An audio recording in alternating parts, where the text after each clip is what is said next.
The following program is brought to you in part by the film Backdoor Channels, The Price of Peace.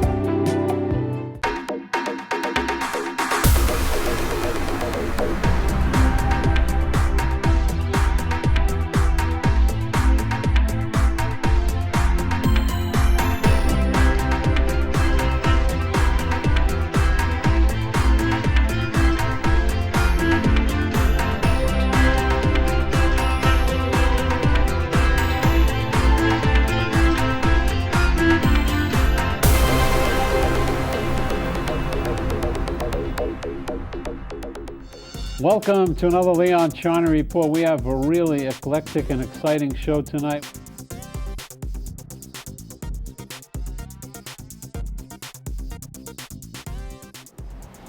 Israel's position on the Iran deal is very simple and has been the same position since the very beginning. We always said that no deal is better than a bad deal, and a bad deal is a deal that allows Iran to continue to enrich uranium. Iran is telling the world that they're not interested in acquiring nuclear military capabilities. And we ask a very simple question. If this is the case, then why did you have to hide your program? Why did you have to go underground? Why did you have to enrich uranium? Why did you have to create plutonium? Why did you have to create ballistic missiles, intercontinental ballistic missiles? So we don't buy this story that the Iranians are telling the world. And we feel that it is our historical obligation to make our position known to the world. We're very concerned with the implications of the agreement, both on the possibility of a nuclear arms race regionally, and on the continuation of a conventional arms race. What you see in the Middle East these days is that Iran is continuing to operate through its proxy organizations like Hezbollah and others by allowing them to agitate and irritate and attack Israel. We just had an incident a couple of days ago where a top Iranian military operative was responsible for shelling mortars and rockets into Israel's territory. We are prepared to protect ourselves and defend ourselves. You know, most people don't realize that the situation in Gaza last summer, the summer of 2014, was actually imposed on us by Hamas. People don't remember the sequence of events. 3 innocent Israeli boys were abducted. They were killed by Hamas cell in the greater Hebron area.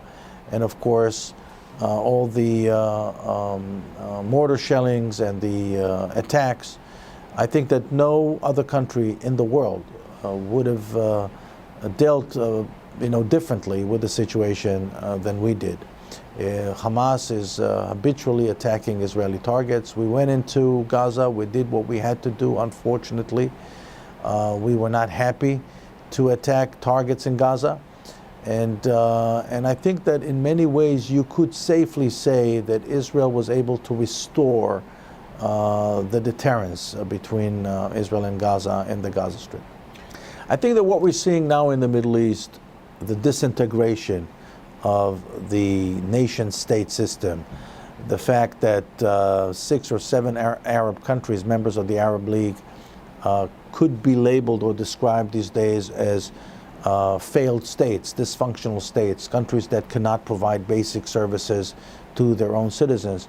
So this process of disintegration, the realignment of the Arab nation state gives rise to other groups, Islamist groups. You mentioned ISIS and others, and I think you'll see more of that.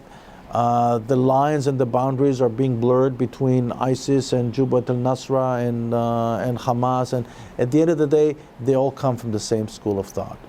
The school of thought that advocates Islamic rule, the school of thought that does not accept the notion of responsibility and accountability, that does not talk about the future, actually is fixated on the past.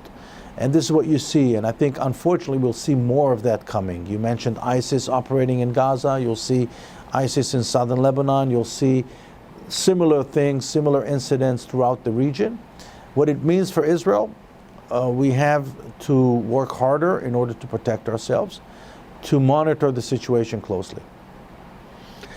Well, the only effective, systematic, well-budgeted, well-organized boycott that Israel ever experienced was waged by the Arab League actually 3 years before Israel's creation. 1945, the Arab League enacted what is now known as the Arab Economic Boycott. By the way, legally, it's still in effect. The Arab Economic Boycott had a monitoring unit that was based in Damascus, had an organization, had budget, and to a large degree was successful. What the Arabs did not plan, and I'm a great believer in the theory of unintended consequence, is that the Arab economic boycott will actually make a significant, tremendous contribution to Israel's economic prosperity, because it forced Israel to develop new markets in Europe, it forced Israel to develop new markets in North America, in Asia. As a result, today, Israel's economy is one of the strongest economies in our region, and certainly the most stable economy in our region. So what you see today has nothing to do with that economic boycott. What you see today, especially in strong academic hubs, is an attempt to say, we are anti-Israel, we are anti-Zionist because of what the Israelis are supposedly doing to the Palestinians. The truth is that the people that believe that they are advancing the cause of peace by trying to make sure that Israel, they think they're helping Israel to save itself from itself. We have a long experience of dealing with people. We know how to handle criticism. In fact, we welcome legitimate criticism. But in this case, I think what we're looking at is people actually disguising their real agenda as criticism of Zionism and criticism of Israeli policies. These people are really not about making peace. These people are not about the advancement of peace. These people are saying Israel is not a legitimate creation. How do I know that? Well, every country, for example, has the right, every country and every city has the right to promote itself. Whenever Israel is trying to promote itself, to promote its culture, film festivals, dance groups, all of a sudden there's opposition. We just had last week a very interesting case in Spain with a famous Jewish artist, Matesiau, who was asked by a festival in Spain, in Valencia, to express an opinion, a position on the Israeli-Palestinian conflict. When he declined to do so, they said, we disinvite you. And then, of course, they reversed that decision. But the point is that, and this is really the definition of anti-Semitism in my book, double standard. What is allowed to an ordinary country is not allowed. Israel is deprived from the right to promote itself, to promote its culture. And Jewish artists are being included into this, in this bundle. So I believe at the end of the day, this is really not legitimate criticism. We're ready to deal with legitimate criticism. This is not the case. I think that the reason why the Israeli-Palestinian conflict and the Israeli-Arab conflict in general enjoyed such a high degree of visibility has a lot to do with the fact that the story of what happened to the Jewish people post World War II and the Holocaust was perhaps the most compelling story for world press. Think about it. A people that was near devastation was able to rebuild itself in the Holy Land and to create the miracle that is the State of Israel. In fact, at one point, we had more members of the Foreign Press Corps in Israel, permanently stationed in Israel, than in most major cities in Europe.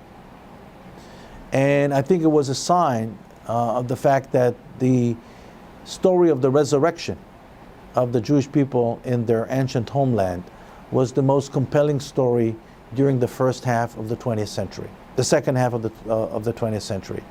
And I think that you see a lot of that is still some sort of a knee-jerk reaction. The Israeli-Palestinian conflict gets a lot of exposure, disproportionately, and all that while we have tens of other active ethnic, religious conflicts throughout the region. Some of them claim way more lives. I'll give you an example. The number of people that died in Syria in the last 5 years is 5.5 times larger than the number of people died in the Israeli-Palestinian conflict in the last several decades. The Syrian crisis, the implosion and the disintegration of the Syrian system, created the most acute, dramatic refugee problem in the recent history of our region, yet no one is talking about it. Nearly 4 million new refugees were added to our region as a result of the disintegration of Syria. So we need to have proportions. Unfortunately, we don't see that in the coverage of events in the Middle East. When the State of Israel was founded as a safe haven for Jews, there was a big question. The question was, how do you define a Jew? And so the first answer to the question was very simple. According to the Jewish religious law, which is Orthodox, a Jew is a person whose mother is Jewish.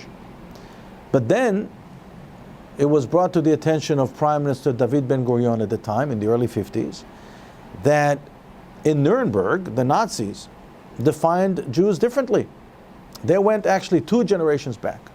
So a Jew was a person whose one of his 4 grandparents was Jewish. That's a far more inclusive definition. And so in fact, many, and we don't know exactly how many, of the 6 million Jews that perished during the Holocaust were not necessarily halachically Jewish. So Ben-Gurion was faced, and the Israeli legislator in the early 50s, they were faced with a moral dilemma, a very serious moral dilemma. If you follow the Jewish religious law, the halacha, then you are taking the risk of telling people that the Nazis considered as Jews, that they're not eligible to become citizens of the Israeli state. So therefore, what you see today, and this is the situation today, there is a legal contract between Israel and the Jewish people. It's called the law of return. That is far more inclusive than the religious law. That says that if you are a person of Jewish background, 2 generations back, you are eligible to become a citizen of the State of Israel. And within the Israeli system, the State of Israel, not necessarily the rules of the chief rabbinate, within the Israeli system, what you see today is more and more initiatives to create a more pluralistic landscape when it comes to religious practice, even within Orthodoxy itself. Right? If you're aware of this debate now between Rabbi Riskin and other rabbis in Israel. So it's not just between other progressive streams of Judaism, it's within Orthodoxy itself. And I believe that we are in a period of transition, if you may, a threshold period. And by the end of this period of transition, you will see a more eclectic, pluralistic religious landscape in Israel.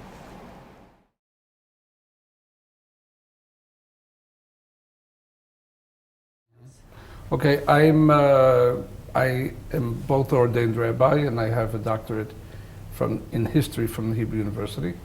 I presently teach at the Herzog Teachers College in Gush Etzion, and I've done a lot of work on questions of religious Zionism, religion and state in Israel, questions of Jewish law and the state. And recently, the Israel Democracy Institute and Ido Aharoni published a book which I participated in about the interface between Judaism and the state of Israel. Well, we tried to present different positions in Israeli society, because if we put things in perspective, the question of the relationship of Judaism and the state of Israel, or of religion and state in Israel, is an ongoing problem. There's a book someone once wrote describing the question of religion and state in Israel as the perpetual dilemma. It's a dilemma that's been with the state of Israel, or even before the establishment of the state of Israel, from the beginning of the Zionist movement. What does it mean to have a Jewish state that is not based on religion? What is the meaning for religious people to be citizens of a Jewish state that does not accept all of Jewish law? How can observant Jews of different types and non-observant Jews, how can they coexist within a society that sees itself as Jewish? All these questions are questions that have been with the Zionist movement and Israel from the beginning. And therefore, when we see crises today, we have to see them in the perspective of the larger questions that have been going on, because although in recent times they've been focused on certain issues have become more crucial, more critical, more divisive than other issues. When we talk about the different positions within Israeli societies in general, okay, especially for North American people who have a different understanding of the way the Jewish community is built. Usually sociologists who study Israeli society, and even the Israeli Central Bureau of Statistics, when it tries to define who the people are in Israel, they divide Israel into 4 or 5 groups. On one hand, secularists, and then traditional Jews, who do not see themselves as fully observant, but they keep many of the traditions. Then there's what we call religious or religious Zionists, or some would call modern Orthodox. And there's the Haredi, what some used to call the ultra-Orthodox. So those are the 4 groups. And sometimes the traditional group is divided into 2, into more observant traditionalists and less observant traditionalists. That's the latest way that the sociologists deal with it. So among these different groups, there are different approaches, both to questions of religion and to the questions of the interface of religion and state. In general, the Haredi, the ultra-Orthodox, which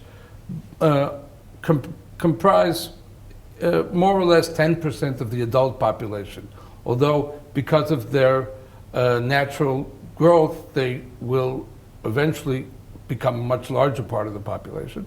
But they basically see themselves as either non-Zionist or anti-Zionist. They don't identify with the entire ethos of the state. They participate, many of them, most of them participate in various aspects of the state. The great majority of them, for instance, vote in the elections for the Knesset, for their representatives, but they don't have an idea, they don't subscribe to the Zionist ideology. The second group, the religious Zionists, they are observant, they tend to be more modern, they tend to be more connected with society as a whole, they are less segregated, but they see the state of Israel in a positive way, and they are subscribed more or less to the Zionist ideology. So those are different groups within Israeli society, and they deal in different ways with the state. Now, because of these issues, because of the conflicts and the different perceptions, right? Israel has succeeded until now in muddling through. In other words, there are various arrangements that have been reached, political arrangements. They weren't defined by philosophers or by political theorists. They're not based on some kind of ideal theory, but they're based on various practical solutions that were found for various problems. For example, in most places in Israel, there's no public transportation on Shabbat. Okay? Now, does it really make sense? Or to be more precise, there are no buses on Shabbat, right? Of course, does it make sense that a bus cannot go on Shabbat, but a taxi can? In other words, 60 people can go in one bus on Shabbat, but the same 60 people, the bus will not ride on Shabbat, but the same 60 people can get into 10 cabs, right? Which is more desecration of the Shabbat. So there are all kinds of paradoxes and strange arrangements that have been created in order to solve the dilemmas. Not solve, to muddle through, to continue to exist. And these change over time. Just to give another example, one of the most crucial or difficult issues is what's called the religious monopoly on marriage and divorce in Israel, right? In Israel, and this is a continuation from things that began in the Ottoman Empire when Israel belonged to the Ottoman, when Palestine then was part of the Ottoman Empire, the religion and divorce are totally under the jurisdiction of the religious community that every person is born into. And regarding Jews, all Jews automatically belong to the Jewish religious community, and their issues of marriage and divorce are handled by the rabbinical courts and by the chief rabbinate. Now, this creates many problems, such as people who are not allowed to get married according to Jewish law, such as the divorce procedures, which many people find uncomfortable with, and such as people who, out of principle, do not want to get married in a religious ceremony, as in most countries, people have the right not to participate in a marriage ceremony. So the law hasn't been changed in Israel, and I doubt if it will be changed in the near future. What has happened, though, that people have found various solutions to get around this law. So, for instance, there's a very large industry of weddings in Cyprus. As a matter of fact, more Israelis get married in Cypriot civil marriages than people from Cyprus. Okay, it's a very popular. Many Israelis go to Cyprus, get married there, and their marriage is recognized by Israeli law. So here we have a solution that is certainly absurd, right? But it solves the problem. It creates at least a possibility of coexistence. So those are the issues which, although they haven't been solved, they haven't been resolved, but the tension has lowered because various solutions were found, right?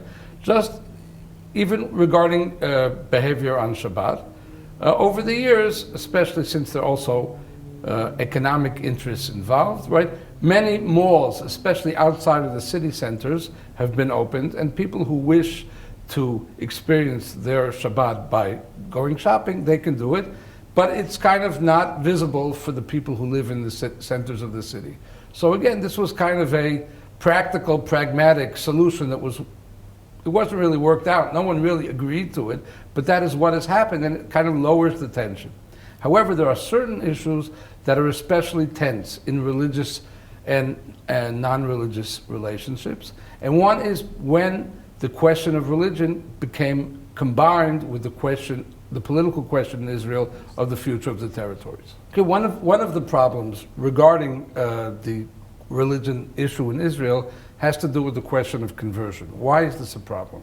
It's because of a anomaly or a lack of compatibility between the law of return and the Jewish halachic religious law. Why is this the case?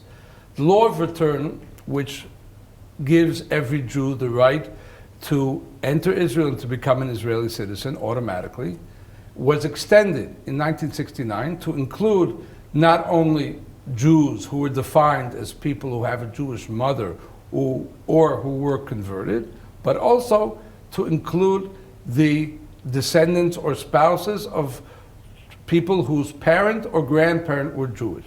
In other words, someone, let's say for our purposes, in the former Soviet Union, whose grandfather, whose even paternal grandfather was Jewish, he has the right to enter Israel and to become an Israeli citizen together with his spouse. Okay? It could be that already for 2 generations they don't see themselves as Jewish, or whether they're not. In any case, these people are many of them have come to Israel, see themselves as part of Israeli society, serve in the IDF, and are integrated into Israeli society altogether. However, Jewish law does not recognize them as Jews. Because Jewish law follows or Orthodox Jewish law follows the matrilineal principle that Judaism is transferred by the mother. Okay? So here we have a number of people, I'll say in a minute how many, who on one hand belong to the Jewish society in Israel. It's not like Arabs in Israel generally live separately, go to separate schools. The vast majority of of Muslims or Christians in Israel do not serve in the IDF. So they are not integrated in the same way in society. These people who have been integrated into Israeli society, they go to Hebrew-speaking schools. Their children grow up and serve in the IDF.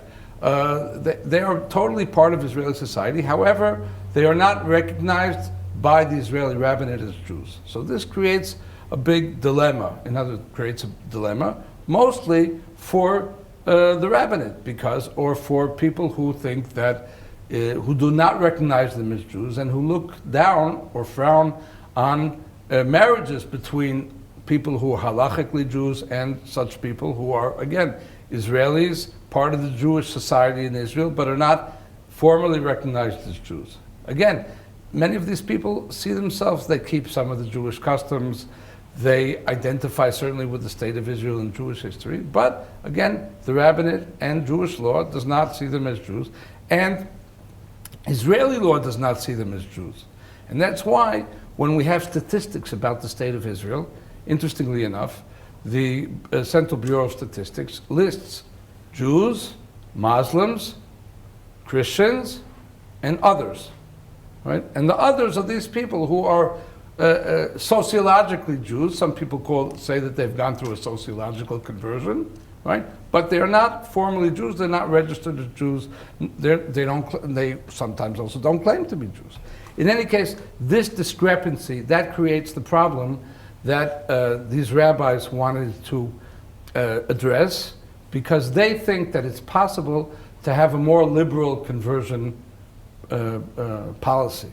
They think that it's possible. They think that within the borders of Orthodox law, it's possible to have a much more liberal policy regarding conversion. They think that will solve the problem of the discrepancy between people who are part of Jewish society in Israel and people who are defined as Jews according to halakha. They would wish as many as possible, and they think it can be done. We're talking presently about 300,000 people. I don't know if they think that all of these people will be converted, but it's enough, for instance, if most of the women of childbearing age will become recognized as halachic Jews. This is a way of creating the next generation. There will be fewer and fewer people who will not be recognized as Jews in the state of Israel. Okay, there are a number of prominent rabbis, prominent Orthodox rabbis who have claimed that they are setting up such a network. Some of our viewers may know, for instance, the name of Rabbi Shlomo Riskin, the Rabbi of Efrat, who himself came from the United States and was one of the founders of the city of Efrat, who was a very dynamic and well-known figure in Israel and in North America. He's one of the people behind this. But it's really not exactly clear what these people want. In other words, they, on one hand, they want to pressure the rabbinate. I think it's really, what's behind this is not an attempt to replace the chief rabbinate, but try to become a pressure group by threatening that they will convert people against the opinion of the rabbinate. I doubt, knowing some of the people involved, I doubt if this is a first step towards destroying the entire system of the chief rabbinate. I think these people will step back before they do that. And I don't think that we're talking yet about a schism within religious Judaism in Israel. It's hard to foresee exactly what the outcome of this new group will be, how many people will convert, how many people will be motivated. The first question is, some people say that many of these people have no real motivation to convert. Most Israelis recognize them as full members of the society. They participate in the workplace, in schools, in the IDF, and they act just like secular or traditional Israelis, and why shouldn't they be recognized? So many of them don't have a need or don't have a compulsion to convert. Some of them, especially, again, young women, have more of a wish to do this. It will help them get married. It will enable them to marry people who have more traditional opinions. So there may be some motivation. Especially this group is interested especially in converting children, okay, minors, people under the age of bar mitzvah, because from a halachic point of view, it's less complicated to convert a minor because the minor does not have to commit to observance of Jewish law in the same way that an adult does. So that's why there's optimism on the part of this group that they will be able to convert a large number of children of such people, or children who are not recognized as Jews. When we talk about the political positions of the two largest religious groups, the Orthodox and the ultra-Orthodox, right, the religious Zionist and the Haredi, we have to make a distinction between the two, although there is a lot of common ground. The religious Zionists over recent years, since 1967, have increasingly become the dominant force, the dominant ideological force in that part of Israeli society that is absolutely opposed to any withdrawal from the territories that were captured by Israel in 1967. They were the spearhead of the settling movement, of the settlers movement, and until this day, they are the predominant voice, ideological voice within the settler movement. Now, people are often mistaken. It's not true that the great majority of the settlers, of people who are living, what we say, over the Green Line or in Judea and Samaria, however you describe it, it's not true that the great majority belong to the religious Zionist community. It's about 1/3, 1/3, and 1/3. There are about 1/3 that are secular or traditional, 1/3 that are religious Zionists, and 1/3 that are Haredi, ultra-Orthodox. But the difference is that the ultra-Orthodox, for instance, most of them came to live in specific communities very adjacent to the Green Line, very close to the Green Line, because they were offered housing in very comfortable terms, and there was a policy to encourage them to come, and that is the reason they come. So, for instance, the largest single settlement in the territories is the city of Beitar, which has about over 20,000 inhabitants, and it's a Haredi community, and it's again very close to the Green Line, not far from southern Jerusalem. Right? There are Haredim in the territories, but they're not there for ideological reasons, but rather for pragmatic reasons. The ideological spearhead of the settlement movement was the religious Zionist community, and both the people who live over the Green Line and the religious Zionist community as a whole in Israel is identified to a great extent, 80%, 85%, with the right wing of Israeli politics. Some more extreme, some more moderate, but in general the right wing, and they vote for parties such as either the Likud or the Bayit Yehudi, which is the religious Zionist party, or was until a number of years ago. On the other hand, the ultra-Orthodox, the Haredim, okay, they are not of a single hue. There are different approaches within that community. Very interestingly enough, there's also discrepancy between some of the leaders of the community and the rank and file of the people. All the studies that have been made of public opinion within the ultra-Orthodox community show that they have very extreme right-wing opinions. However, many of the leaders are much more moderate. They don't have an ideology of the greater land of Israel, but they think that everything has to be done to protect Jews, and they are very doubtful about the possibility of reaching peace. But they don't have the same ideological commitment to preserving all the land. So we have two different groups. Certainly, if we talk about people who will have a conflict in the case of withdrawal from territories or withdrawal from settlements, that is much more typical of the religious Zionist community as opposed to the ultra-Orthodox community. When we talk about what would be the possible scenario for evacuation of the territories. So first of all, let's put it on the table. Right now, the general consensus in Israel among religious, non-religious, left and right, is that it doesn't look like right now that this is going to happen in the near future. Right? So some of the scenarios or the descriptions or the plans that were made for evacuating settlements or evacuating the territories don't seem to be really in play right now. Right? There's no doubt that if there were to be either another unilateral withdrawal, such as happened in Gaza 10 years ago, or a peace agreement in which Israel would evacuate the great majority of the territories, this would create a great tension within the religious Zionist community, and that would bring them to a conflict between their commitment to the state of Israel and their religious ideological beliefs. There's no doubt that that would be a problem. It also is compounded by the problem that today many of the officers in the IDF, many more than in the past, themselves belong to that community. And that could be, certainly would be a great difficulty for the IDF and for the state of Israel as a whole to deal with such a circumstance.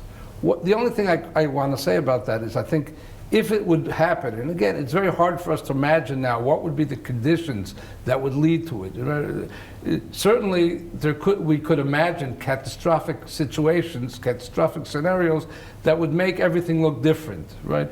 But one of the important things, at least, to allow such a thing to happen in a peaceful manner, because 10 years ago, when there was the disengagement from Gaza, there were also great fears of violence and of a civil war or bloodshed. And it turned out there were certain acts that were not were sometimes extreme or sometimes very traumatic.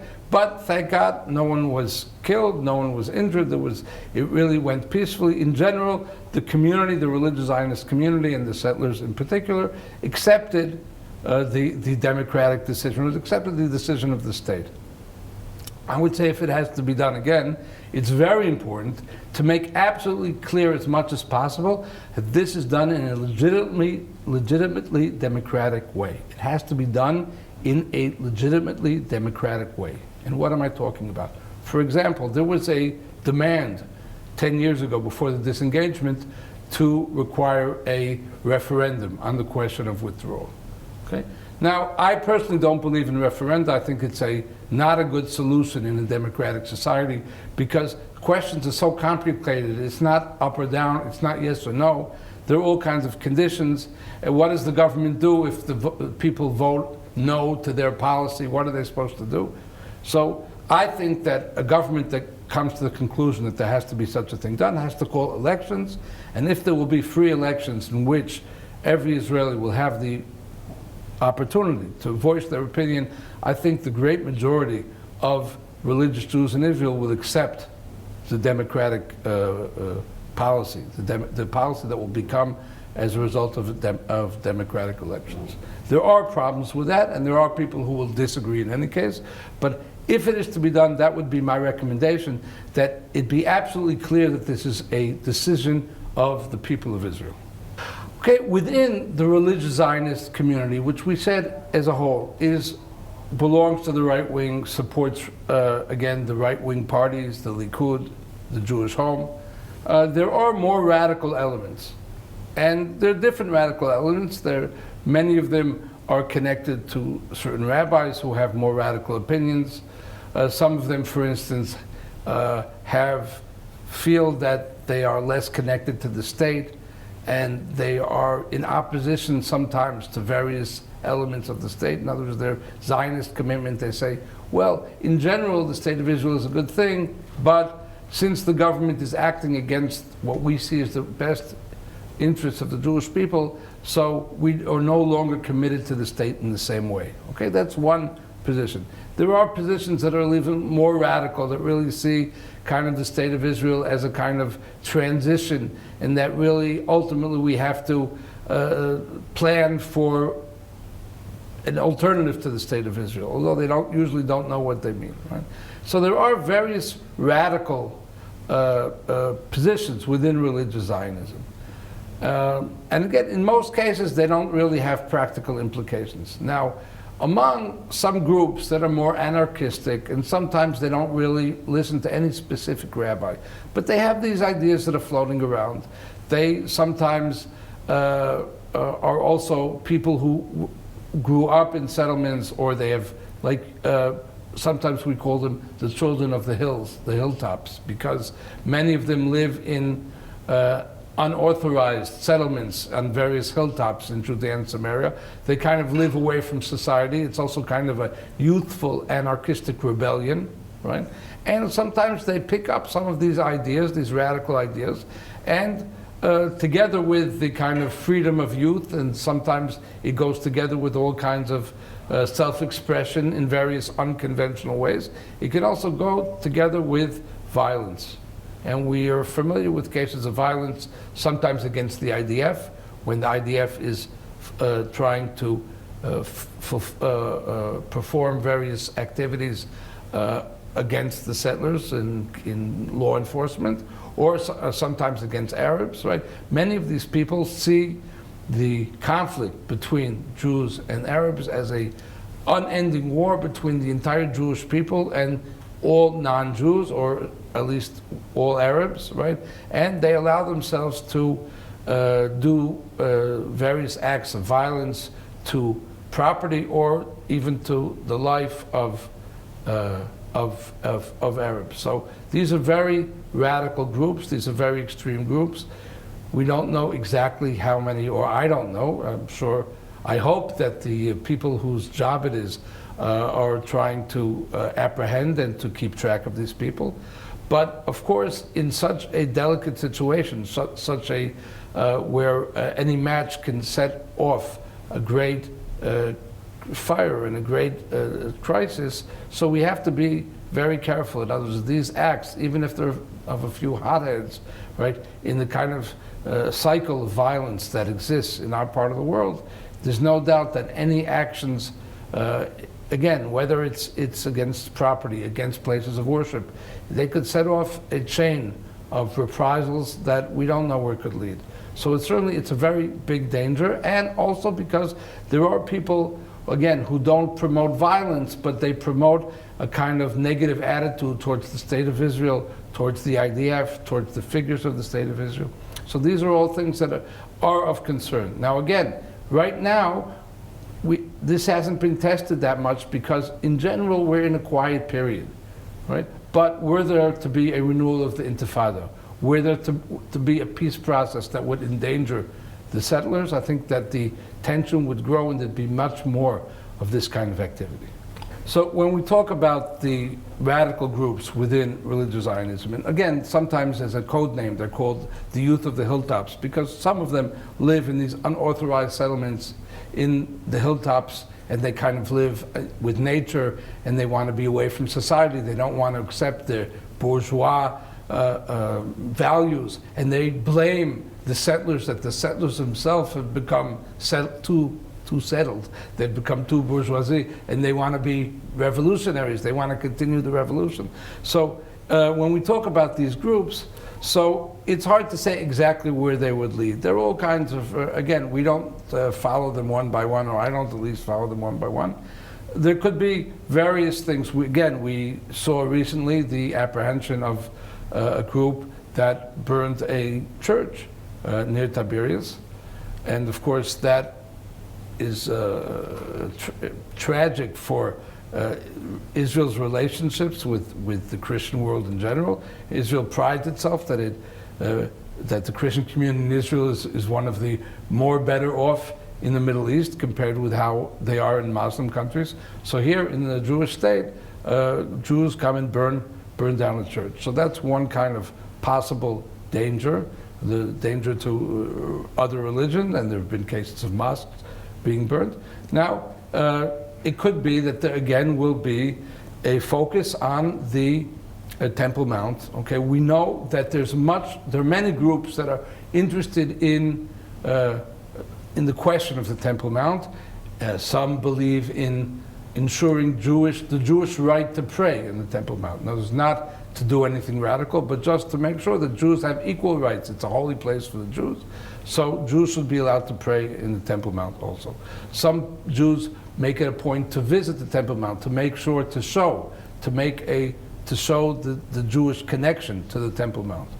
And we know from the past that there were radical groups, or at least one radical group, the Jewish Underground, in the 1970s and 80s, that actually planned to blow up the Dome of the Mosque, the Dome of the Rock, and the Al-Aqsa Mosque, and they were apprehended before they did it, and some of them sat in jail for long terms. Although, to the best of my knowledge, those specific people now say that they are not in favor of such action. But it's not unthinkable that another group would do it. The concern with the question of the Temple Mount has become more and more part of the discourse of the religious Zionist community. Just for example, one right-wing Israeli newspaper dedicates an entire page every week to questions of the Temple Mount, what about rebuilding the Temple, how should this be done?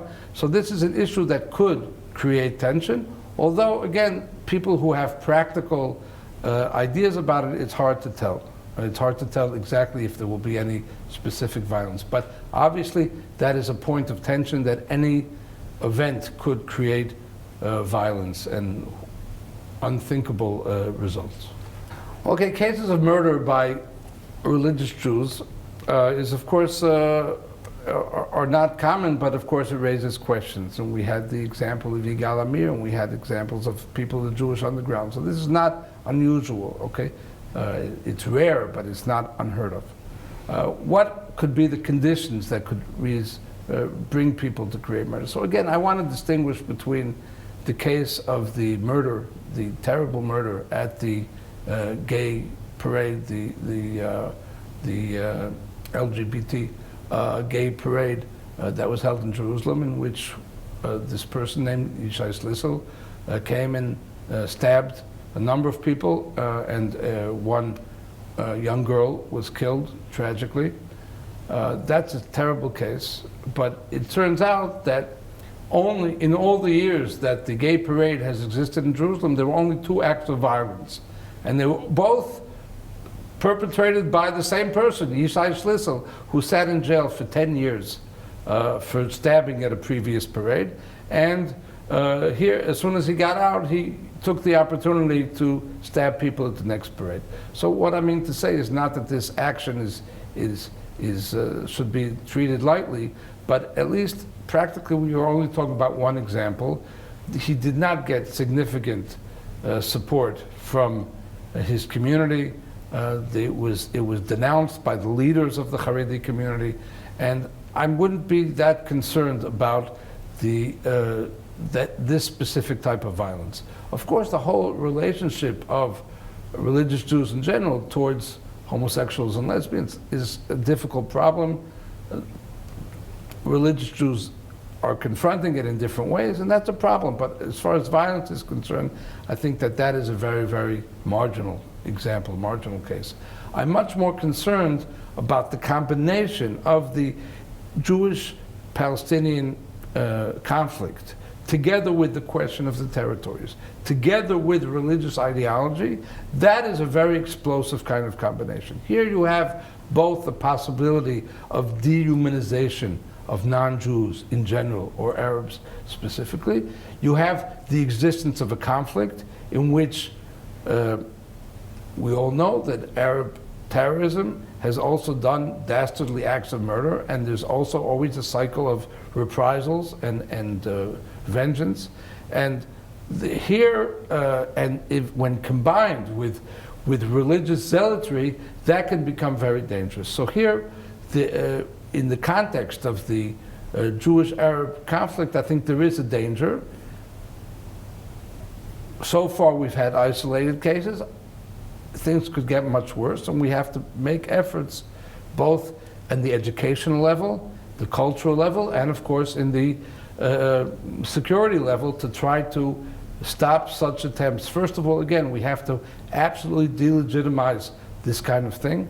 We have to make sure that discussion of non-Jews, of Arabs, is made in the context of what in Jewish tradition was called the dignity of the human being.